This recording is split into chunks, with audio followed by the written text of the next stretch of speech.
여러분 안녕하세요. 한국사 문제를 푸시고 나서 오늘은 문항 분석을 통해서 여러분들이 어떤 문제를 어떻게 틀렸는지에 대해서 함께 공부하는 시간을 갖도록 하겠습니다. 자, 2번 보겠습니다. 다음에 설명하는 백제의 왕은 4세기 백제의 전성기를 이뤘다. 고구려의 영토를 공격하여 황해도 일부를 차지했다. 마한 지역을 통합하고 부자 상수로 했다.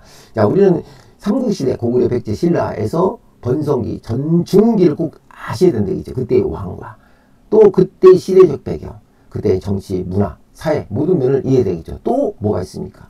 역사는 중기와 쇠퇴해지는 과정이죠. 그래서 우리는 역사의 교훈을 삼기 위해서 우리가 중기였을 때와 왜 원인, 패망한 원인, 그리고 주변 국가들은 어떻게 형성되어 있는가에 대해서 꼭 아셔야 되기 때문에 역사를 배우는 것입니다. 그래서 4세기는 백제, 5세기는 고구려, 6세기는 신라. 여러분 이렇게 하시고, 마한 지역은 서해안 쪽이라고 했죠. 변화는 김해 쪽, 그 다음에 진화는 저쪽 부산 쪽. 그래서 마한은 백제, 진화는 신라, 변화는 가야. 이렇게 해가지고 되겠죠. 이때 유명한 백제의 전성기 이룬 왕은 누구냐면 근초고왕. 이렇게 애울 수밖에 없어요. 황해군은 조선시대, 공민왕은 고려시대, 신문왕은 신라시대. 이렇게 보시면 되겠죠. 자, 3번 보고 4번은 뭐 다음 해당하는 나라는 민멸이 되는 딸을 데리고 이쁜 딸을 데리고 와. 이쁜 딸 구스록 옥저 이렇게 외우시면 되겠죠. 고구려는 나라 싸움을 많이 했어. 이건 대릴사이제. 다른 말은 서옥제라고 합니다. 그래서 고구려는 싸움을 많이 하니까 남자가 필요했으니까 대릴사이제. 옥저는 너무 이뻐. 구스록자야. 민며느리제 딸을 데리고 와. 그게 답이 3번이 되겠습니다. 자, 6번을 보겠습니다. 6번을 보면은 다음 기억에 들어갈 내용으로 것은 한강유역으로 진출한 영토 확자, 신라의 진흥왕 얘기죠. 무엇을 통해 인재 양성했다? 화랑도, 김춘추, 아시죠?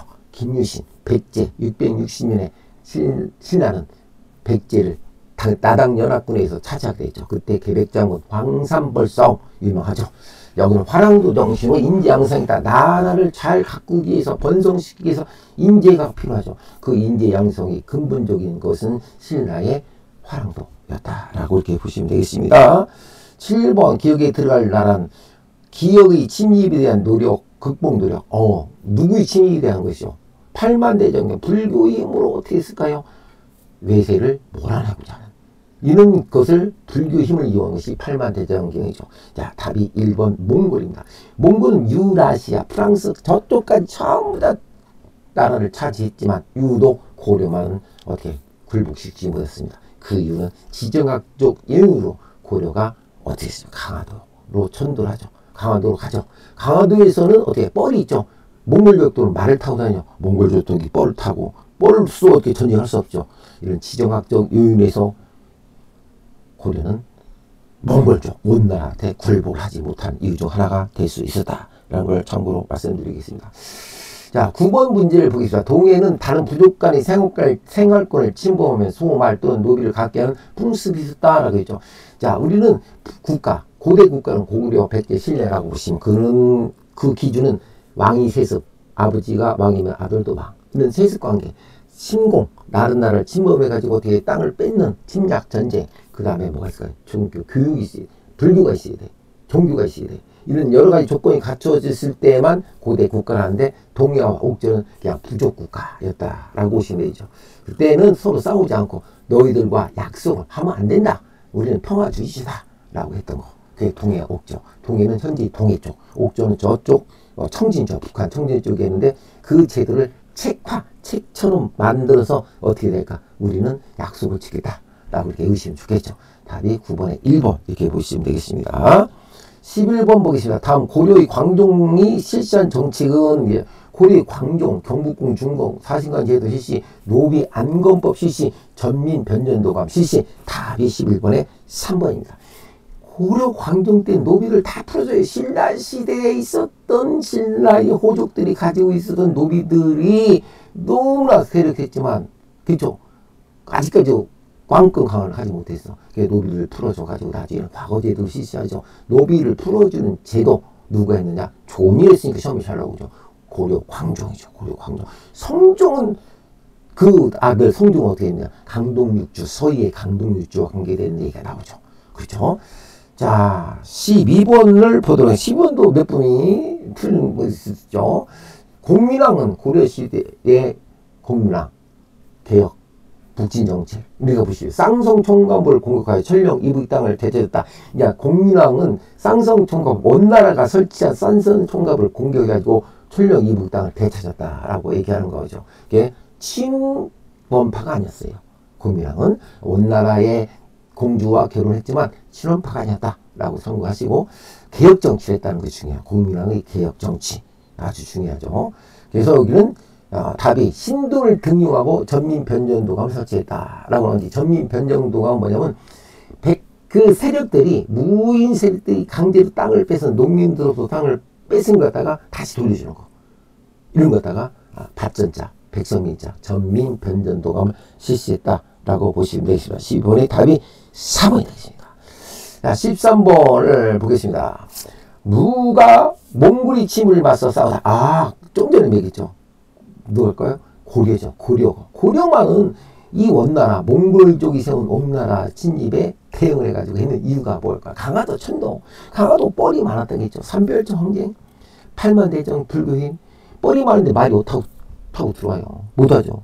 그래서 지정학적 요인으로 고려만이 몽골의 침입에 대항을 했지고 멸망하지 않은 이유가 거기에 있었다라고 참고로, 물론 우리 고려 민족들이 잘 싸웠지만은, 항쟁도 있지만 일단 그런 지정학적 요인도 있었다라고 보시면 되겠죠. 13번의 답이 2번 고려가 되겠습니다.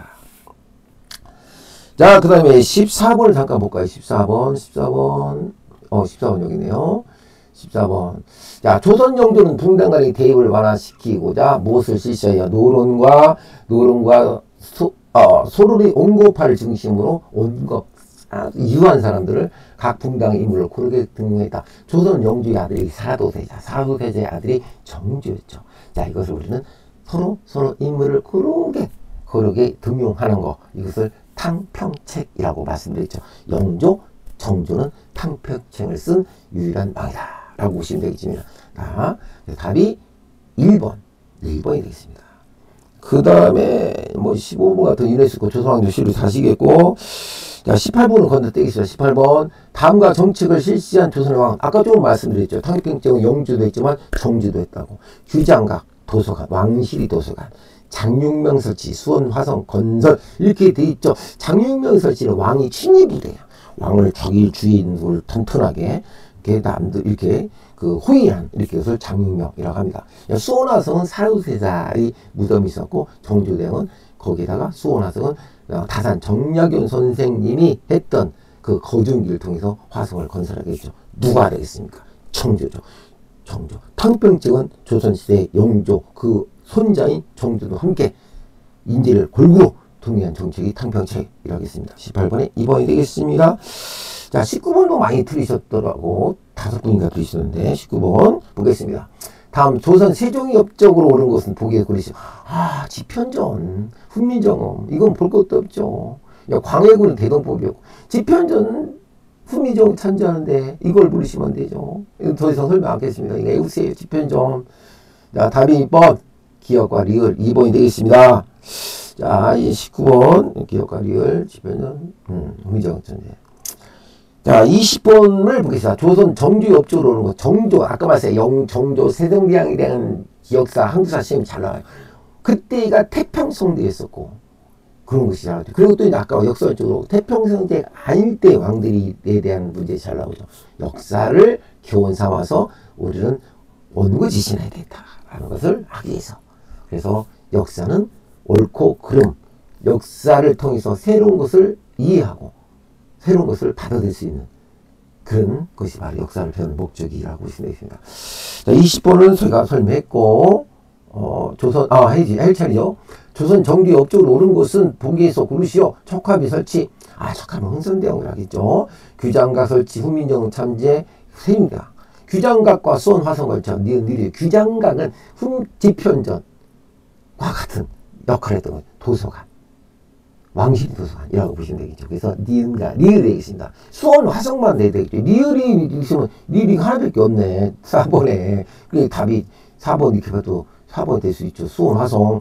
정조의 아버지가 사도세자이다 그죠. 사도세자의 묘가 수원에 있다 그잖아요. 그런 게 당연히 4번이죠. 이건 뭐 리을이 또 하나 있어 모르는데 리을인데 이런 것도 너무 쉬운 문제 있지 않나 라고 생각이 들고, 다음에 21번 넥스트. 조선 광해군이 정치 오른 것은 중지선 광해군이죠. 광해군은 인조 반정으로 쫓겨나요. 그 쫓겨나는데 우리 조선시대는 친명파가 많아서, 쉽게 말씀드려서 친명파들이 왜 저 명나라를 섬기지 않느냐로 해서 쫓겨나는 것이 바로 광해군이야. 인조 반정으로. 그럼 청나라이죠. 금나라, 청나라. 이미 명나라는 서서히 무너지기 시작하는데 광해군은 어떻게 될까요? 청나라 편을 드는 게 낫죠. 후금에 세운 청나라. 그게 중립외교. 이 나라 편들까 저 나라 편들까. 사실상 이중외교라고 볼 수 있는 거예요. 이중외교. 그렇죠? 그래서 이제 중립외교 추진했는데 결국 인조 반정으로 인해서 청나라를 그 화친하자는 그 내용 하나 가지고 결국 실험파들에 의해서 어떻게 됩니까? 중광해군이 물러내죠. 물론 다른 요인도 있지만 일단 중립외교 추진. 답이 3번에 대해서 시험이 잘 나옵니다. 21번에 3번. 23번을 보겠습니다. 23번. 22번도 보고요. 조선, 다음 설명에 해당하는 전쟁은 조선 인조 때 청의 군신관계 요구 거부. 병자호란이죠. 남한산성 현전 병자호란이죠. 이건 뭐 다른 거죠. 병자호란. 청나라의 싸움이에요. 청나라의 싸움. 자, 22번의 답이 뭐가 될까요? 1번이 되겠습니다. 23번. 고려 광종은 무엇을 실시해 호족이 불법으로 차지한 노비를 양미로 해방시켜 호족 세력을 약화시켰다. 노비를 양미로 해방했으니 노비 안건법이죠. 노비 안건법. 답이 4번. 노비를 양미로 해방시키니까 고려 때 어떻게 할까요? 신라시대 때 막 노비들을 갖다가 그 호족 토착 세력들이 사병들까지 데리고 있었으니까 사병 개인 군사들 그걸 갖다가 나라가 세금이 없잖아요. 세금을 거둬야 뭐가 나라가 부강할 수 있으니까, 자, 이것을 어떻게 될까요? 해방시켰어요. 노비를 해방시키면서 노비들한테 과거 제도를 시험 볼 수 있게 해주고, 요렇게 했던 것이 바로 노비 안건법. 시험에 잘 나옵니다. 답이 23번에 4번이 되겠습니다. 24번. 자, 거란의 침략은 거란의 고려를 갖다가 어떻게 될까요? 싸우고 싶은 게 아니에요. 그냥 잘 지내고 싶었던 거죠. 잘 지내고 싶어서 왔는데 그 옆에 있는 여진족 때문에. 근데 이제 왜 태조 왕건은 거란과 안주하느냐? 거란은 발해를 멸망시켰잖아요. 고구려를 계승한 발해를 멸망시켰죠. 고려는 고구려를 계승했다 했죠. 그 발해를 멸망시킨 거란을 좋아할 리가 없죠. 그래서 고려 태조 왕건은 어떻게 했습니까? 유언을 남기죠. 거란족의 풍습을 따르지 마라 할 정도로 유언을 남깁니다.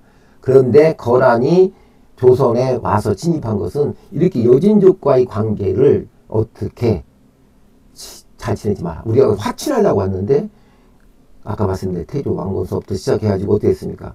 이 관계에 있다 보니까 거란이 발해를 멸망시킨 관계에 있다 보니까 여진족 때문에 너희들하고 잘 지내고 싶은데 여진족 때문에 잘 못 지낸다.